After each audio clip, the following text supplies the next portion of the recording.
ሐሳብን ቀየርክ እንዴ? የምኑ ልጄ መድገሙ?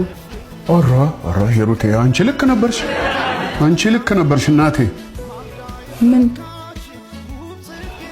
የጫማ ዋጋ ነው ሐሳብን ያስቀየረ? እንዴ የሱሪውስ ቢሆን ይሄን ሳታክ ነው እንዴ እንድገም እያልክ ስጨቀጭቀኝ የነበረው? ሂሩቴ እኔ ነገሩን ሳስበው አስፈራኝ። የነኝ ልጆች ፍላጎት ማሟላት መቻል አለመቻሌን እንኳን እርግጠኛ መሆን አልቻልኩም። ለልጆቹ የማይሆን አባት መሆን አልፈልግም። ደግሞ እኮ እንደኛ ዘመን ልጅ በድሉ ይደግ ተብሎ የሚለቀቅበት ጊዜ አይደለም።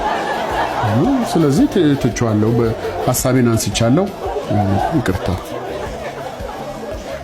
እኔ ግን አንተ ልክ እንደነበርክ ነው እየተሰማኝ ያለው።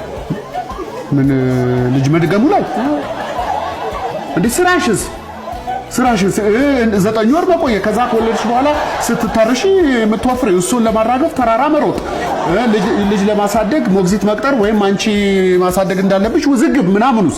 ምንም ችግር የለም። ሁሉንም ነገር አስቤበታለሁ። ትክክለኛው ጊዜ አሁን ይመስለኛል።